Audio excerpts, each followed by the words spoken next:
if you remember, I did the harness. I used copper-clad aluminum wiring, and I may have said something about being concerned that it may be brittle, or it could be brittle. So when I went to crimp these pins on, I kept having issues with pins breaking off. And so at that point, I decided, all right, copper-clad aluminum, too brittle. There's no sense in risking, you know, engine failure by having a pin break off inside the harness or something, you know. And so yeah, I'm redoing the harness. I'm just going to rebuild this entire harness. I've already pulled the connectors off.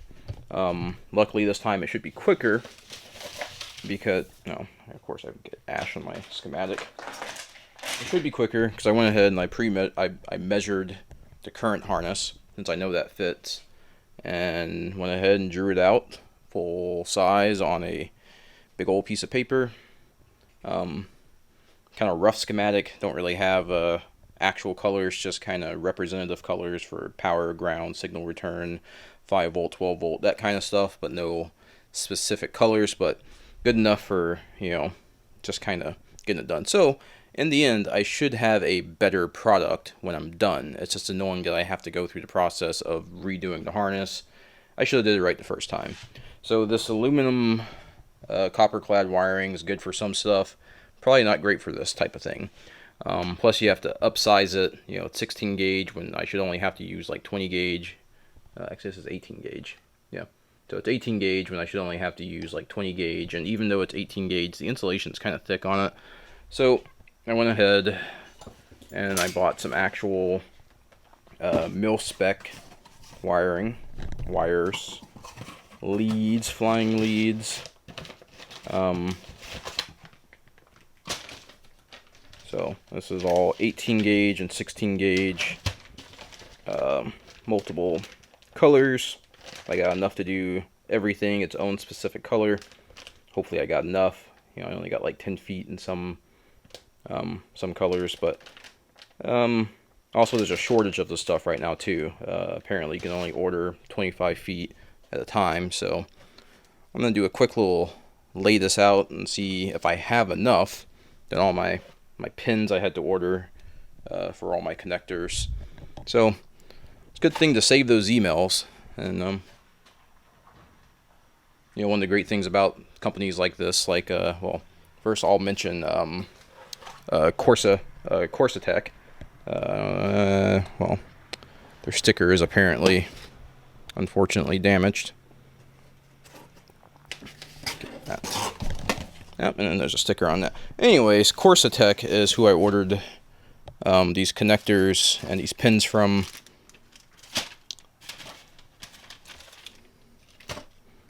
There we go. Here's their logo.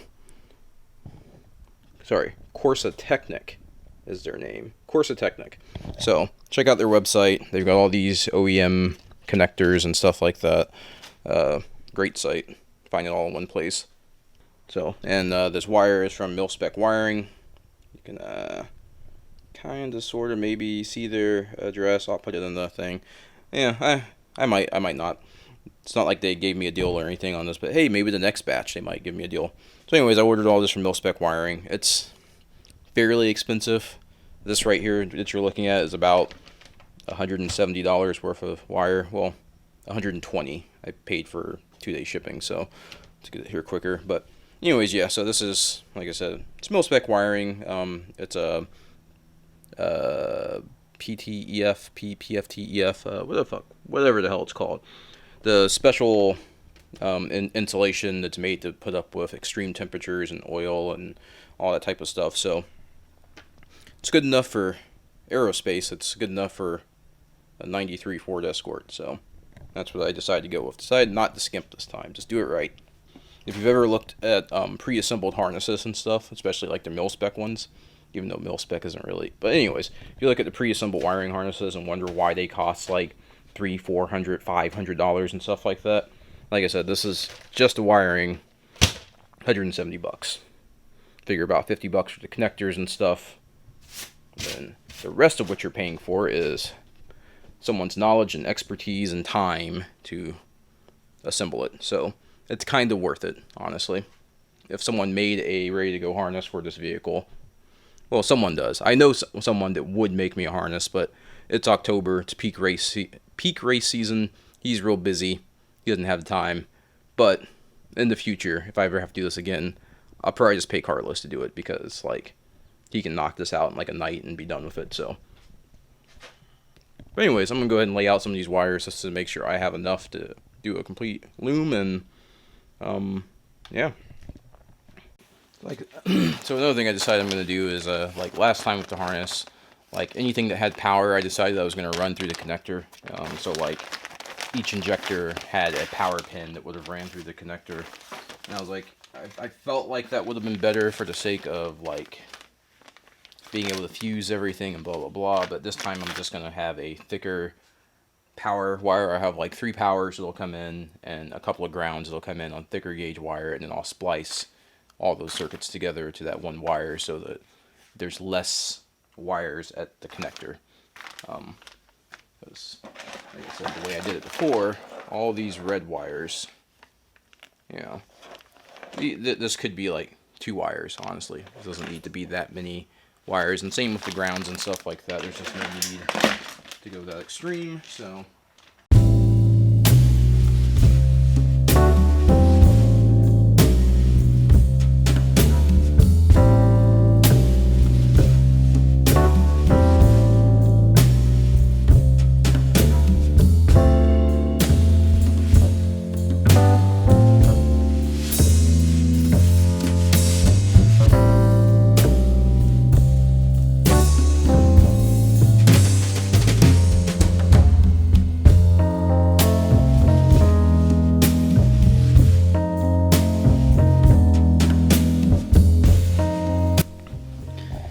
Getting there. Decided to go ahead and do the basics, so running all the 12 volt stuff, breaking it up into its individual circuits. So the injectors will be on its own circuit, sensors, 12 volts sensors will be on their own circuit.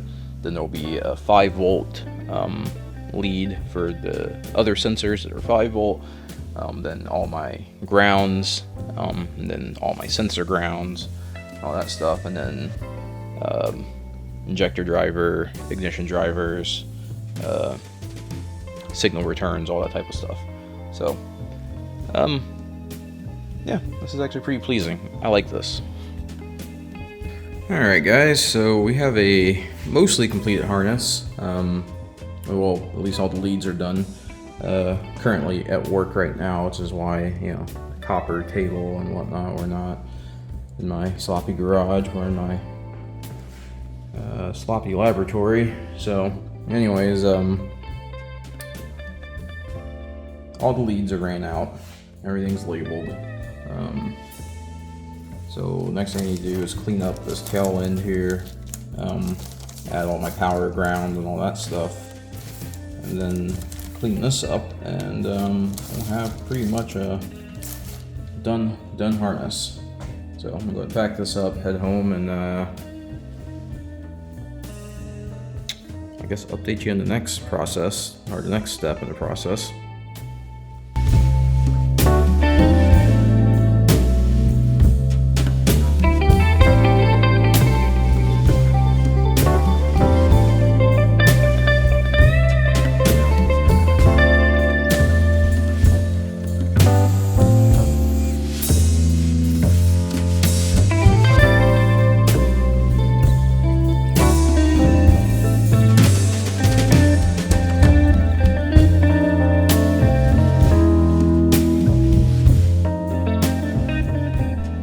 Alright, so, harness is done-ish. The engine harness is done, the inside harness still needs to be tidied up and whatnot, but for the most part, that stuff is done. So I just need to put the harness in the car and move on to the next stuff. So yeah, I've been kind of dragging my feet with a lot of this, because, you know, I started filming rebuilding the harness probably like 2 months ago, and then I just didn't finish it. It just took me forever to finish it. I'd work on it a couple of minutes here and there, but didn't really devote any time to it. But I mean, we're at least we're getting there. So, engine's in the car. Fuel system still needs to be tidied up and finished. The harness is finally done. So here's the finished engine harness. All the nice connectors on there. Well, almost done. You got one more speed cable for the front diff. That's the only other thing, but everything's there. All our injectors, idle valve, all that stuff. So I can actually put this on the engine, zip tied in place, and get it all finished. You know, so that's that. That didn't come out quite as nice as I hoped it would have come out. That looks a little, the heat shrink looks a little jank there, but it's good enough, I guess. You know, I don't know why it came out like that.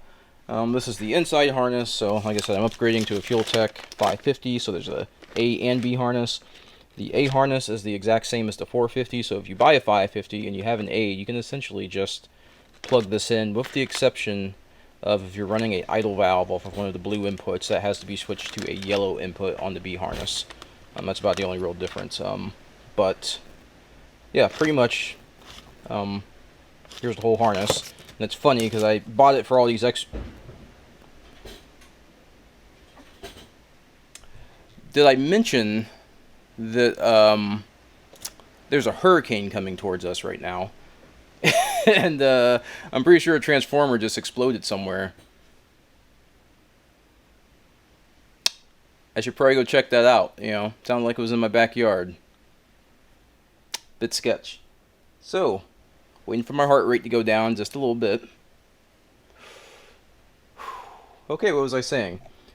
Fueltech 550. So, it's funny, I bought a 550 so that I would have a bunch of extra inputs and outputs. So I could wire this thing up to the moon, you know, have it set up like it's going to space. And this is all the extra wires from the B harness that I'm currently not using right now. I plan to use them. You know, I plan to hook up a fuel sensor and some other stuff, but for the most part, haven't really used a whole lot out of the B harness. So, yeah, whatever. So, anyways, next step is I'm going to get this onto the engine just so that I can say that that's done. And then the next thing will be redoing this board and relabeling everything. 'Cause I don't remember what's what. I labeled it 1 through 5 or 1 through 6 or whatever, but I don't remember what cables are what. And then the inputs from the ECU. And then I'll have to add another strip similar to this for my inputs and stuff going to the Fueltech. And yeah, so anyways, that's that. Sorry guys, you know, like I said, I started this and I intended to upload it a while ago, less than a month ago. And I just haven't really, like I said, I just haven't had the drive to really do it. You know, we're into November now, midway through November, and car's not running yet. And I kind of feel like a piece of shit because of it, because I had all these plans, wanted to go to FL2K and all that type of stuff, Sport Compact Challenge and all that stuff, but I just haven't had the drive. I just haven't had the drive to just be out here 24/7 working on this thing.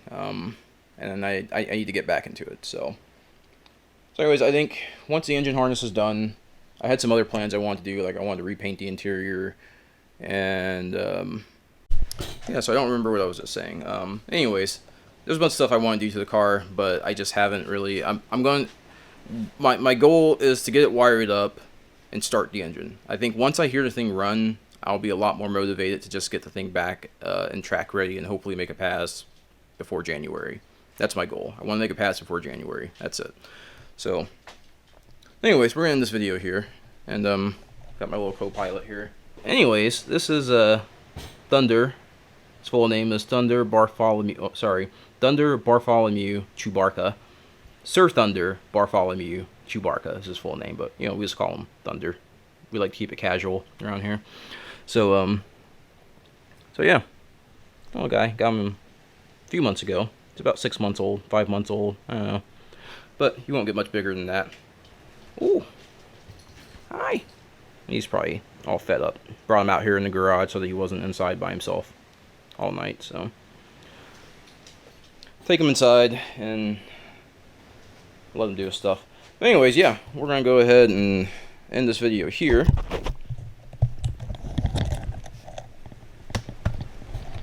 So yeah, we're going to go ahead and end this video here. And hopefully get an update to you that's not a month away. Till next time.